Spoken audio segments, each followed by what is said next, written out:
the Dana White Contender Series, week number 6. And I've got to say that this matchup here is the best matchup on the card by far. Both of these guys actually seem like they can be UFC quality, whereas there's a lot of the fighters on this card that just, I don't know what the UFC is doing.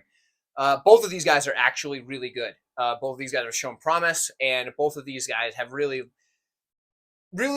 showed a well-rounded skill set and like a style and skill set that can be good in the UFC. So that is promising. I love that in this matchup. We're in the welterweight division. We have Joey Hart taking on Ben Bennett. Both of these guys are 4-1 in their last 5. Both of them have a 6-1 record. So good matchmaking on the record side, and also good matchmaking because both of these guys are skilled, gosh darn it, and that's not something we have a lot of on this card. We got some can crushers on this card, but not this matchup. So when we look at this, both guys have clear paths to victory. I'm not going to lie to you and say that this is a one-sided matchup. There's a lot of very close matchups on this card, at least from what we can tell pre-fight, from the tape. But this one here is not for the reasons that some of them are, where you just don't know anything and it just looks like they're both can crushers. This one's because they're both very good. Now, when we look at Joey Hart, we're going to start here. Joey Hart, both of these guys actually, before I get to that, have really long amateur careers, like way longer than they probably should have. Like 20, 30 fights as amateurs and stuff. It's a lot, right? For Joey Hart, good striking. He's really long. He's like 6'3". I believe Bennett's like 6 foot or close to 6 foot, 5'11", something like that. So it's not like it's a massive height advantage, but Joey Hart's tall, real tall. Good striking, good combinations, and I love that he puts his punches and kicks together. He uses that Muay Thai style in his striking, and he uses it very well. But something he uses that's a little bit different is he'll kind of come off into almost like a half Thai, half karate style stance, which is strange, but it works for him. And he uses a very active lead leg. So he'll just like pick up that lead leg and snap like quick body kicks and stuff like that. And he'll like bounce it off the ground, like hit it and then bounce it and hit with another at a different level. Does a good job, but he comes into more of a bladed stance when he does that sometimes, which makes it a little bit different than the Thai style, obviously, where you're a little more square. So active lead leg, good combinations. His knees and elbows in the pocket, by golly, this guy is dangerous. If you get in the pocket with him, you got to watch out because this guy, he's so tall, those knees come up and touch your chin. Now, like I said, Bennett's a little bit tall in his own right, so there is that. It might be harder for him just to hit the chin with the knee real easy. But I do like the knees and elbow use there. And he's got a ton of power. Like, dude can drop you, no problem. So all in all, Joey Hart, heck of a striker. His best weapon, I would say, is his tie clinch, though, because he keeps those elbows extremely tight to lock you in. I don't even know if I can, like that, but like I can't do that with somebody's head in there. Like his tie clinch, I think it's because he's so lanky that he's able to just make it really hard for guys to get out of there. And his knees are absolutely devastating from the clinch because now not only is it like in the pocket where he can throw those knees up high, now he can bring your head down to that knee as well. So excellent there. Good grappling, too. Like, the guy's really good at attacking submissions. He's got them long choking arms, like, this long skinny arms that slide right under the neck. Pretty good ground and pound. He's active from his back. He uses his length very well, so he can either get sweeps or, like, transition to a better position or just kind of wrap you up using that length. So, all in all, complete fighter. Really good. Love it. Love that he's on the Contender Series. On the other side, Ben Bennett, similar situation. I like a lot of things about Ben Bennett. Solid striker. He's pretty much a boxer. Like, the dude doesn't really kick. And that's okay because it works really well for him. If I'm able to compare his style to anyone outside of the leg kick, it's basically like a Justin Gaethje style of just come forward and box you up really just aggressively, which is interesting because I believe they both train at the same gym. Could be wrong about that, but I'm pretty sure if my memory isn't mixing up two people on this card. But for Ben Bennett, solid striker with good forward pressure. He keeps a nice high guard and he has a very active jab. So he's just going to come forward and boom, just pop out these jabs. The jabs aren't strong. The jabs aren't like doing a lot of damage, but he keeps them coming. So you have something to keep thinking about while he's pressuring you up against the cage, which is what he's going to do. He works boxing combinations after he can get that flowing. And he really kind of works into his combinations as the fight goes on. The first round, not as much. He's still kind of like working on just pressuring you, keeping you on your back foot. But that high guard helps him a lot to not eat shots at range, which I think he's going to need here because Joey Hart's going to be able to hit him from a little farther out.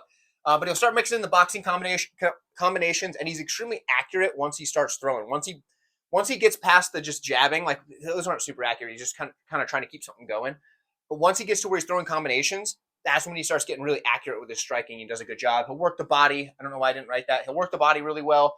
And he does a good job at just mixing up the boxing levels. He also counter strikes really well, whether it's, you hit the guard and then he snaps back with something, or if, you're swinging at him and he just completely gets out of the way and comes back. He does a good job countering whether it's a miss or a hit. He's using those counters effectively. Let's put it that way. In the grappling department, it's definitely not what he goes to outside of the cage push. He loves to get guys up against the cage, and it's not the cage push you're thinking where it's just boring and holding you there.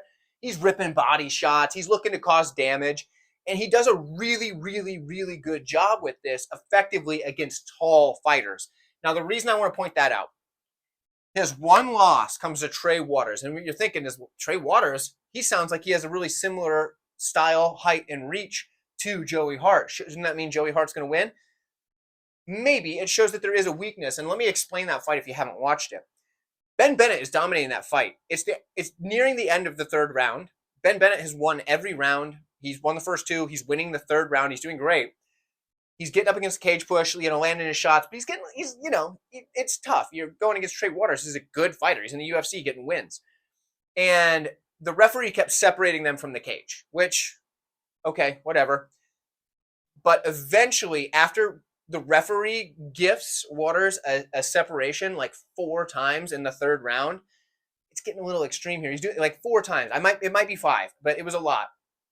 Waters just lands a knee on the entry and just puts Bennett out. It was a perfectly placed knee. Could Joey Hart do the same thing? Absolutely. But you have to count on a referee separating you that many times to get it if you're in that. And I'm talking about a Trey Waters who legitimately is really good. And Bennett was able just to pressure him and box him up and then keep him against the cage and just land body shots and beat on him, but get caught. And that's what happened. Now, I assume he's learned from that mistake to not just, okay, I've been able to push this guy up against the cage every time so far. I'm going to do it again. And then, but gets, just a little bit lacking in the defense because he thinks it's going to be easy to do it and then catching the knee. I'm assuming he's learned from that mistake, but maybe not because we've seen him get knocked out by that same exact thing. So Joey Hart could do that. Bennett could have learned from that mistake and used the same game plan he used against Trey Waters, just not get knocked out. It's because it's a really similar style matchup to that Trey Waters fight for Ben Bennett. So keep that in mind. If you want, go back and watch. I actually definitely recommend going back and watching that fight so you can understand what I'm saying here. Outside of that, the rest of his grappling, he's got a decent body lock, and sometimes once he gets you up against the cage, he'll go for that body lock, but he doesn't do it often. A lot of times he wants to just work you over with his boxing in the pocket, his dirty boxing up against the cage. When he gets to the ground, he's got pretty good ground and pound. He can stay on top and land that. But honestly, his strategy in this fight is going to be come forward, get the boxing going, cage push, land damage. Joey Hart is going to be looking to try and stay at range. You put his punches and kicks together at range, or catch the tie clinch before they get to the cage, land those knees. I don't see Joey Hart being able to get the fight to the mat consistently. No, not because I don't think he can do it. It's more because I don't think he's going to go for it. I think he's going to want to be using these tools here because that seems to be what he goes to. So I don't know that we're going to see a lot of this unless we see the takedown come from Bennett. So I think we're going to get a lot more of this. And then, of course, the cage push. This is a tough one to call, but like I said, it's for good reason, not for the bad reasons that a couple of these fights are on this card. I could see either guy winning. I would love to see both of these guys get to the UFC because I think both of them are very, very skilled. I'm going to take Ben Bennett simply because I think that Trey Waters matchup is exactly what he needed to prepare him for this fight. And I think Joey Hart's very good, but I think Trey Waters is as good.